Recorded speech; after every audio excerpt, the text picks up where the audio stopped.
대학교 의과대학의 윤토입니다. 마을건강센터의 선생님들과는 영상으로 처음 인사를 드리는 것 같습니다. 빨리 코로나19 사항들이 정리가 되어서 직접 얼굴을 뵙고 인사를 드릴 수 있는 기회가 하루 빨리 오면 좋겠습니다. 먼저 첫 번째 강의 주제는요. 건강마을 공동체 활동인데 저희들이 하는 게 여기에 대한 기본적인 개념하고 그리고 주민 참여를 계속 이제 강조를 하는데요.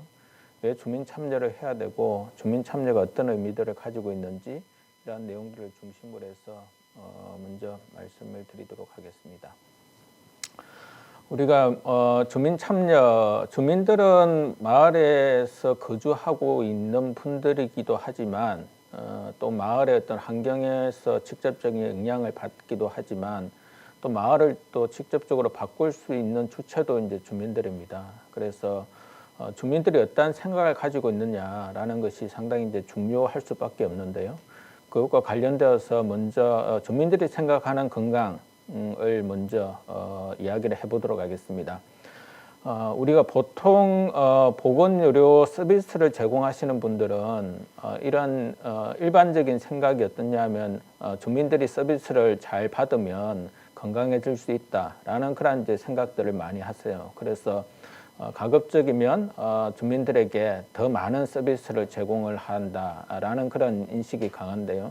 이제 이렇게 되면 어떤 이제 입장이냐면 주민들은 서비스를 받는 수혜자이고 마을건강센터에서 근무를 하시는 분들은 서비스를 제공하는 공급자입니다. 그래서 공급자와 수혜자의 어떤 관계가 이제 형성이 되는데요. 이게 전통적인 보건의료 서비스를 제공하는 인식입니다.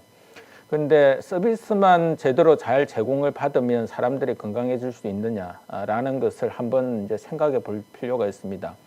그러면 주민들이 건강에 대해서 어떻게 생각을 하냐 하면 예컨대 주민들 일부는 신체적 건강도 물론 중요하지만 다 함께 더불어 지내는 것 그리고 동네 자체가 건강해서 즐거운 삶을 사는 것 이것 자체를 건강이라고 생각하시는 분들도 계시고요.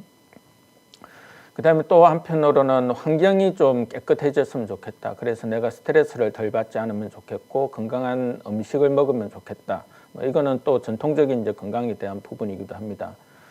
또 예컨대 가정이 화목하면 좋겠다. 그리고 이웃과 잘 친해졌으면 좋겠다. 그리고 이렇게 하는 것이 결국 건강한 삶이 아니겠느냐라는 생각도 하는 분들도 계시고요.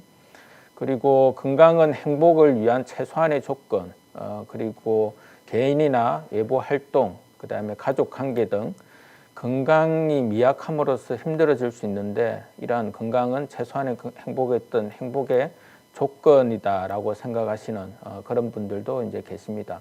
그러니까 주민들은 단지 내게 필요한 서비스를 받는 것뿐만 아니라 기본적으로 나의 삶 자체가 건강해지기를 원하고 나와 이웃 간의 관계, 가족 간의 관계, 그리고 마을 자체가 좀 더 건강하게 변하면 좋겠다라는 그런 건강에 대한 생각들을 가지고 계십니다. 이제 이러한 것들이 사실은 건강의 이제 다층적인 이제 결정 요인이라고 여기 제목이 되어 있는데요. 이러한 건강은 단순한 여기서 보면 의료 서비스가 있죠. 의료 서비스를 제공을 통해서 사람들이 건강해지는 것 이것만을 의미를 하진 않습니다. 사람들이 건강하려고 하면 물론 가장 크게는 개인의 생활 습관 그 이전에는 체질적인 요인 어떤 사람은 담배를 피우더라도 90살, 100살까지 사는 사람들도 있더라라는 것은 이제 이 체질적 요인이죠.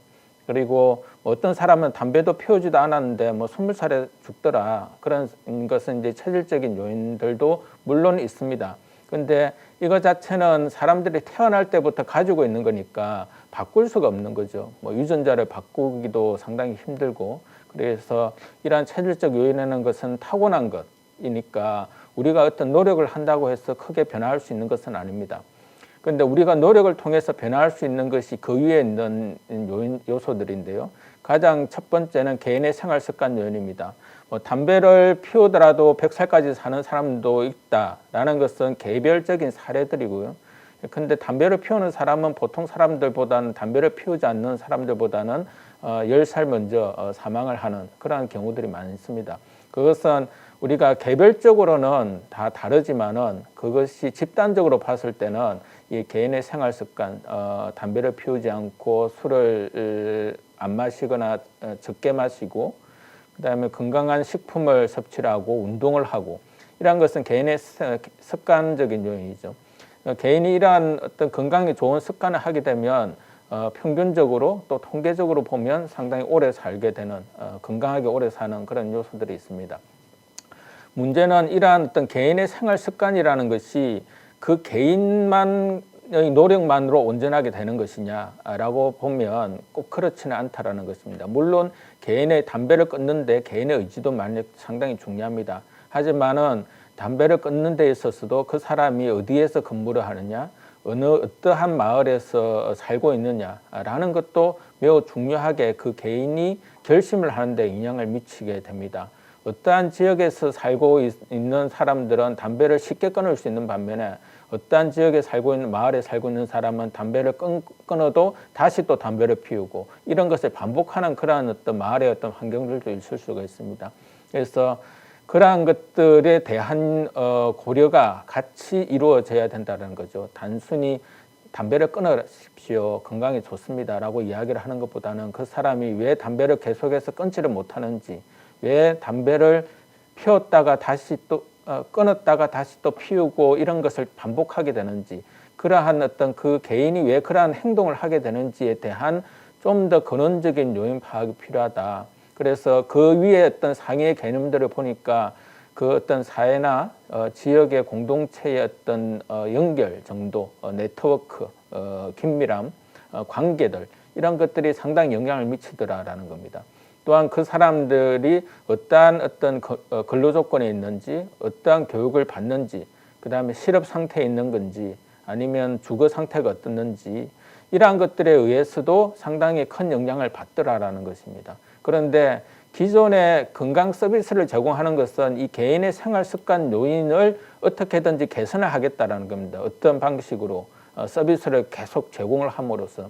그런데 서비스를 제공을 하는 것만으로는 한계가 있다라는 거죠. 그 서비스가 제공이 보다 효과적으로 이루어지기 위해서는 그 상위에 있는 이런 어떤 공동체의 네트워크라든지 그 사람의 어떤 생활 조건 그리고 그 사람의 어떤 노동의 어떤 환경 이러한 부분들을 같이 고려를 해야 된다라는 것이 건강의 다층적 결정 요인이고 이것을 통칭해서 건강 정진의 어떤 기본적인 개념이다라고 이야기를 할 수가 있습니다.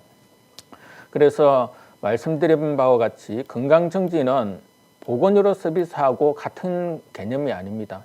보건의료 서비스보다 훨씬 더 포괄적인 개념인데요. 예컨대 미국의 어떤 로세토 마을이라는 곳에 어떤 사례들이 있는데 여기서는 이 로세토 마을은 심장질환 사망률이 매우 낮았습니다. 근데 미국의 사망률 1위가 심장질환 사망률이거든요. 암이 아니라. 그래서 이 심장질환 사망률이 그 인근에 있는 마을들보다 40% 이상 낮았는데 과연 그 원인이 무엇인지를 한번 살펴봤습니다. 보니까 흡연이나 운동 같은 일반적인 생활습관 위험 요인은 별반 차이가 없었어요. 그런데 가장 큰 차이를 보이는 것은 유대관계가 상당히 밀접하고 그 마을의 공동체의 관계가 상당히 응집력이 있었다라는 것이 다른 마을과 유사한 마을과 가장 큰 차이였다는 것입니다. 그래서 여기에서 이 마을에 있었던 사례를 연구했던 사람들은 어떤 지지, 그 다음에 가족 및 공동체의 응집력 이러한 것들이 결국 스트레스의 영향을 막아주는 역할하고 결국에는 치명적인 심장질환을 예방하는 어떤 보호막이 되었다라고 그렇게 결론을 내렸던 것입니다. 그리고 사후에 이 연구 이후에 또 로세토 마을을 계속해서 분석을 해보니까 결국 그 마을이 다른 마을하고 이 공동체의 어떤 결속력이 점점 더 파괴되어 갔었어요. 파괴되어 가니까 결국 심장질환에 의한 사망률이 그 인근 마을하고 똑같이 되더라는 겁니다. 그래서 이러한 어떤 심장질환이라는 이 의학적인 질환들조차도 기본적으로 이 공동체가 얼마나 결속력과 응징력을 가지고 있느냐라는 것이 매우 중요한 어떤 영향을 미치더라라는 겁니다. 그렇기 때문에 보건의료 서비스보다와 건강정진은 같은 개념이 아니다. 즉 보건의료 서비스를 무한정 제공한다고 해서 건강정진이 무한정 높아지는 것은 아니다라는 것의 하나의 사례라고 볼 수가 있겠습니다. 그래서 건강정진을 위한 인식의 전환이 사실 필요합니다. 우리가 기존에 했던 개념은 의료 서비스를 제공하면 건강해질 것이다 라는 이제 생각이 지배적으로 강합니다. 그런데 실제는 그렇지가 않다는 거죠. 건강해지기 위해서 의료라는 것은 하나의 부분적인 요소라는 겁니다. 그러면 그 이외의 요소들이 무엇이 있느냐라는 거죠.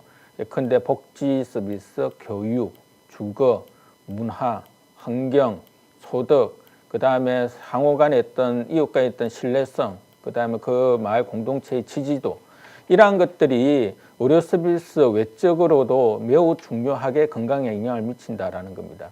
그러면 마을건강센터가 주민들의 어떤 건강을 위한 것이라고 한다고 하면 단순하게 의료적인 서비스, 보건적인 서비스를 제공하는 것에 그칠 것이 아니라 이러한 보건 서비스 외적인 요소들이 어떻게 잘 연결될 수 있도록 할 것이냐라는 것이 매우 중요한 것이 될 수밖에 없다는 거죠. 그래서 그러한 어떤 건강 정전을 위한 어떤 인식의 전환이라는 것이 필요로 하다라는 그런 것입니다. 그 중에 이제 우리가 마을 공동체는 도시의 어떤 하나의 어떤 소지역이죠. 그래서 우리가 도시 자체가 건강해지기 위해서는 어떻게 해야 될 것이냐라는 것이 건강도시의 기본적인 개념인데요. 부산도 건강도시를 이제 지향을 하고 있습니다. 이 건강도시에서 가장 핵심적인 것은 건강 서비스, 보건 서비스를 제공을 하는 것이 아니라 물리적인, 사회적, 환경적인 여건들을 지속적으로 개선을 하는 것에 있습니다. 이를 통해서 개인의 잠재 능력을 최대한 발휘를 해서 상호 협력하고 그래서 결국에는 시민의 건강과 삶의 질을 향상하기 위해서 지속적으로 노력해가는 것이 건강도시의 기본적인 개념입니다. 이것이 마을 공동체 활동, 건강 마을 공동체 활동하고 크게 다르지는 않습니다. 그래서 건강도시에서 강조하는 것은 건강의 어떤 불평등의 문제, 빈곤의 문제를 해결하고 특히 취약한 인구 집단의 필요도나 욕구를 파악을 하고 그다음에 건강의 여러 가지 결정 요인들, 앞서 말씀드렸던 사회적, 경제적, 환경적 결정 요인들을 해결하고 이를 위해서는 참여적인 거버넌스가 매우 중요하다라는 겁니다. 이 네 가지 요소가 건강도시를 건강하게 살기 위한 그리고 도시 자체가 건강해지기 위한 기본적인 요소들이라고 그렇게 이해를 하시면 되겠습니다. 그러면 건강마을 공동체라는 것은 이 건강도시의 어떤 기본적인 개념, 앞서 말씀드렸던 건강의 결정 요인의 어떤 기본적인 개념들을 적용했을 때 크게 세 가지 요소라고 저는 생각을 합니다. 하나는 건강한 사람, 그 마을에 있는 사람들 자체가 건강한 사람들이어야 하고요. 그 다음에 그 마을 자체가 건강한 환경이어야 되고요. 그 마을의 어떤 인적 관계가 건강해야 된다는 겁니다. 건강한 사람과 건강한 환경, 그리고 건강한 관계. 이러한 것들이 결국에는 건강마을 공동체라는 요소들로 설명을 할 수가 있습니다. 그래서 건강한 사람은 요람에서 무덤까지 좀 더 활력이 넘치는 그런 어떤 사람들, 그리고 물리적인 그리고 사회적 환경들이 건강해지는 것, 그리고 마을의 어떤 주민들이 직접적으로 참여하고 권한을 가지고 거버넌스를 형성하는 이러한 건강한 관계, 이 요소, 사람과 환경과 관계가 건강해져야 건강마을 공동체로 갈 수가 있다라는 개념입니다. 그래서 이러한 어떤 건강마을 공동체 활동을 하기 위해서 결국에는 건강을 어떤 영향을 미치는 이 건강 결정 요인에 대한 통제력을 직접적으로 행사를 해야 됩니다. 누가? 주민들이요. 그러면 주민들이 이러한 건강 결정 요인에 대한 통제력을 직접적으로 행사하기 위해서 가장 중요한 것은 여기에 있는 지역 공동체의 반응입니다. 지역이 건강과 관련되어서 우리는 아무런 노력을 할 필요도 없다라고 우리 마을은 뭐 그런 것은 별로 중요하지 않다. 라고 생각하는 마을에서는 반응이 없는 거죠. 반응이 없으면 활동으로 이어질 수가 없습니다. 그래서 이 지역이 우리 마을이 좀 더 건강해지고, 지금 현재는 상당히 건강하지 못하다.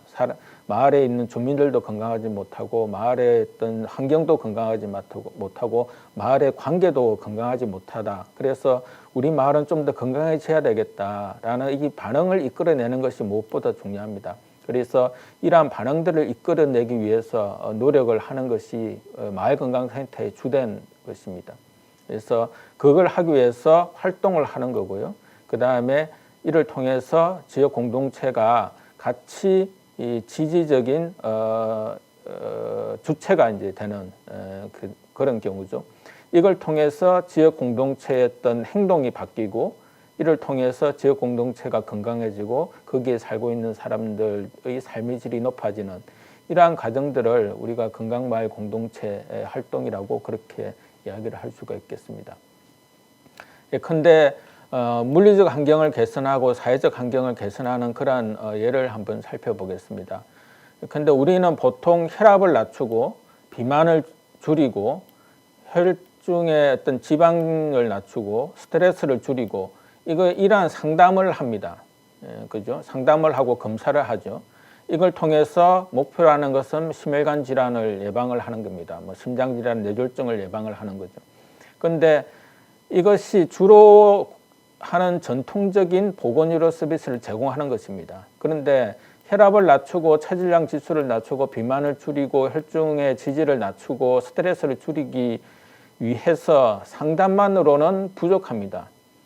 상담을 통해서 모든 사람들이 다 바뀌고 예방적인 활동을 한다면 심혈관 질환이 줄어들 수가 있겠죠. 하지만 그것으로는 심혈관 질환이 줄어들지를 못합니다. 왜냐하면 혈압을 낮추기 위해서는 신체적인 활동을 해야 되고 걸어야 되고요. 그 식이 습관이 좋아야 되고 담배를 끊어야 되고 수면장애나 스트레스 이런 문제가 해결해야 됩니다. 그런데 이러한 신체적 활동 자체도 과연 우리 마을에서는 신체적 활동이나 걸을 수 있는 아무런 환경도 안 되어 있다. 차들이 쌩쌩 달리는데 걷다가 교통사고 날 가능성이 더 높은데 뭘 걸으라는 말이냐라고 이야기를 한다면 거기에서 아무리 상담을 한다 하더라도 걷기는 안 됩니다. 그 다음에 우리 마을에서는 담배와 관련되어서 온 데서 담배를 다 팔고 청소년들이 가장 쉽게 담배에 접근할 수, 편의점에 가면 담배 다 살 수 있는데 주민등록증 확인도 안 하고, 그러한 마을에서는 아무리 담배에 대해서 청소년 담배 피우지 말라고 한다 하더라도 해결이 되질 않습니다. 그 상담만으로 되는 게 아니죠.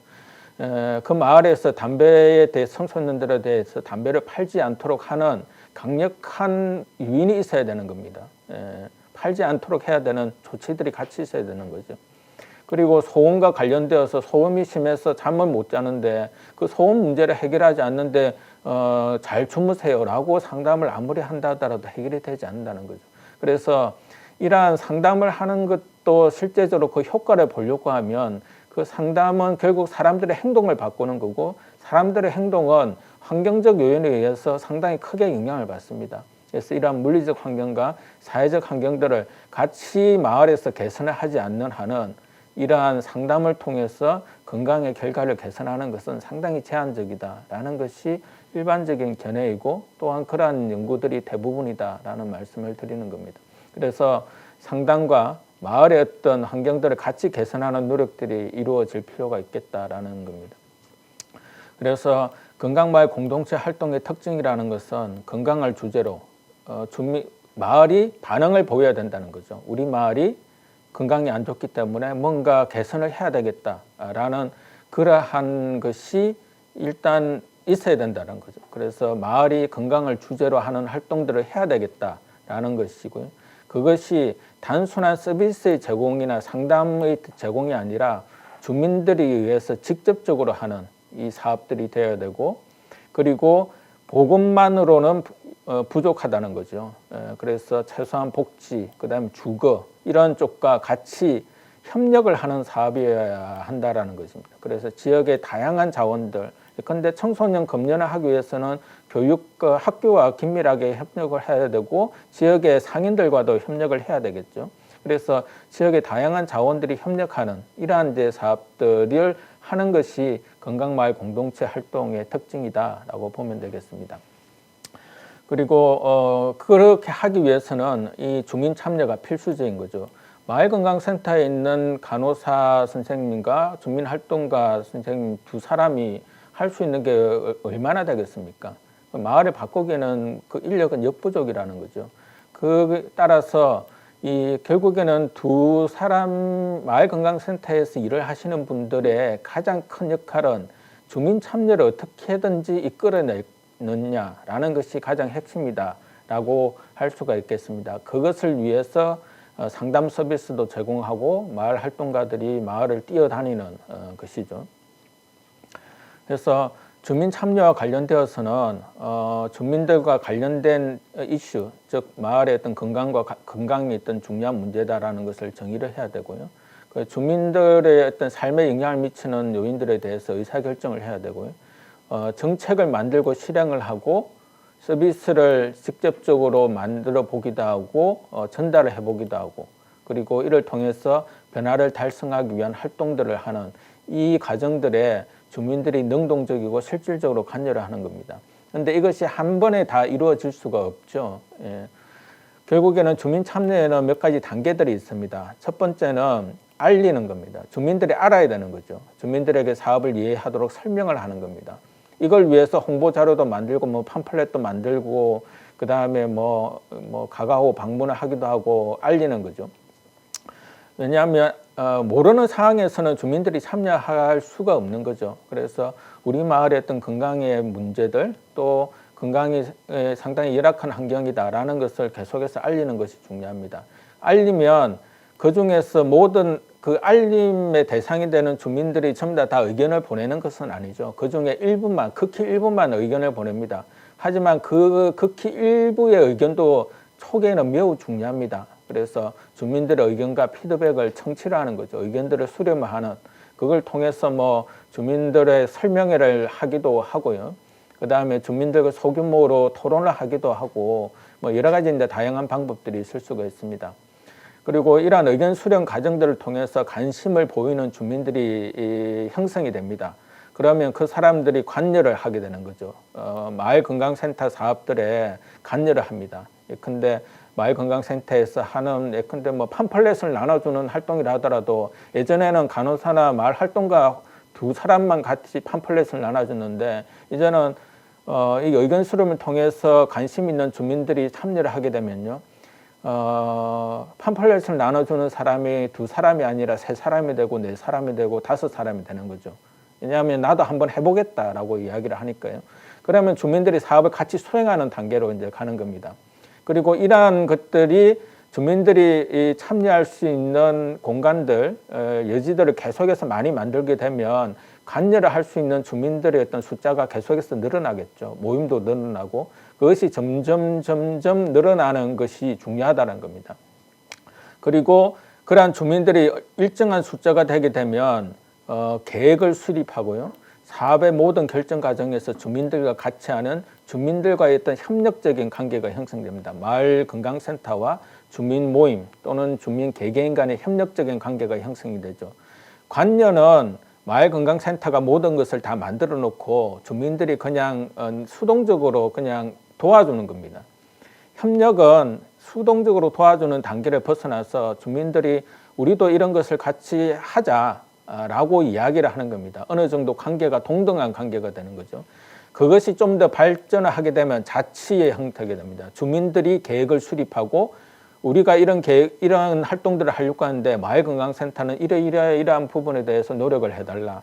그러면 우리는 복지관이나 주민센터에 이러한 것들을 같이 요구를 해서 우리 마을이 건강하게 할 수 있도록 하겠다라는 것까지 가면 자치의 단계까지 가능합니다. 즉 최종 결정들을 주민들이 하고 마을건강센터는 그러한 주민들의 한 결정들을 지원하는 역할로 되는 것입니다. 그것이 최고의 단계라고 그렇게 볼 수가 있는데요. 쉽게 가지는 않습니다. 그래서 알림과 의견 수렴 관여는 어느 정도는 될 수가 있습니다. 노력을 하면. 이제 협력이라는 것은 좀 더 계획이 필요하고 전략이 필요합니다. 자치로 가기 위해서는 좀 더 큰 정책적인 노력이 이제 필요한 부분입니다. 그래서 하지만은 이 아래의 단계들이 있지 않으면 협력과 자체 단계로 가기가 상당히 힘들다라는 것도 같이 말씀을 드립니다. 그래서 마을 건강할 때서 주민 참여의라는 것은 뭐냐 하면요, 우리 마을에 어떤 마을, 그리고 우리 마을에서 여러 계층들이 있는데 그 계층 간의 어떤 불평등, 건강 불평등을 완화하는 데 중요한 역할들을 주민 참여를 통해서 합니다. 어떻게 해요? 건강의 다양한 결정 요인들에 대해서 주민들이 효과적으로 대응을 합니다. 우리 마을에 소음이 심하다. 그러면 소음을 해결하기 위해서 주민들이 노력을 합니다. 우리 마을에 걸을 수 있는 여건이 안 되어 있다. 그러면 걷기 코스를 만듭니다. 우리 마을에 독거노인들이 제대로 영양 상태가 좋지 않다. 그러면 독거노인들의 영양 상태를 개선하기 위한 노력들을 주민들이 어떻게든지 만들어냅니다. 그렇기 때문에 건강의 다양한 결정 요인들에 효과적으로 대응을 할 수가 있다는 거죠. 마을건강센터 두 사람에 근무하는 두 분의 노력만으로는 그렇게 전혀 할 수가 없습니다. 그리고 보건의료 서비스에 의존하는 현상을 극복을 할 수가 있고요. 그 다음에 상당히 우리가 민주성의 어떤 실현, 어떤 일방적으로 주어지는 것이 아니라 상호 간 협력을 통해서 사업이 운영이 되는 그런 어떤 민주성의 실현도 같이 이제 이루어질 수가 있는 장점이 있습니다. 그래서 그런 것이 주민 참여로부터 시작이 되고요. 주민 참여가 있어야 활동의 계획을 수립을 하고요. 활동의 계획이 수립이 되어야 활동을 할 수가 있는 겁니다.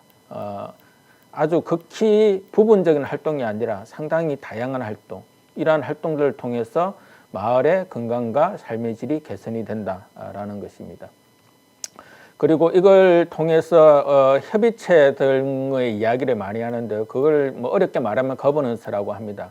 그런데 우리가 보통 이제 거버넌스 또는 협의체를 구축을 한다고 하면 보통 하게 되는 것이 공무원, 그다음에 의원들, 시민단체 대표들, 주민대표들, 이러한 실제 마을에 크게 관심이 없는 그런 사람들이 모여놓고 그냥 회의하고 그냥 뭐 식사 한번 하고 마치는 뭐 1년에 한두 번 정도 그렇게 해서 협의체를 운영한다라고 이야기를 하는 경우가 상당히 많습니다. 하지만 그거는 협치가 아니죠. 거버넌스가 아닙니다. 그냥 단순히 모여있는 것뿐이고 제일 중요한 것은 주민들이 활동을 할 수 있는 주민들이 이 거버넌스를 통해서 얼마만큼 자신들의 생각들, 활동의 의지들을 구현해낼 것이냐라는 것이 중요한 거죠.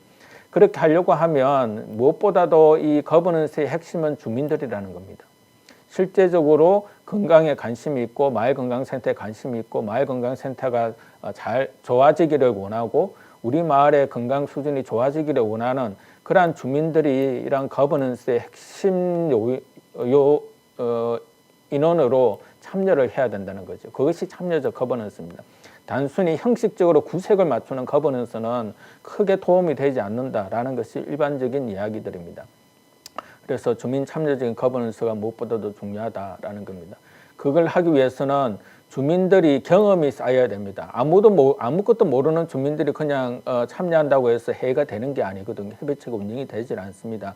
사전에 충분한 지식과 경험을 쌓는 게 중요한데요. 그걸 하기 위해서는 주민들의 건강 조직을 구성하고 운영해서 직접적인 경험 그리고 교육을 통해서 지식 수준을 쌓는 것이 매우 중요합니다.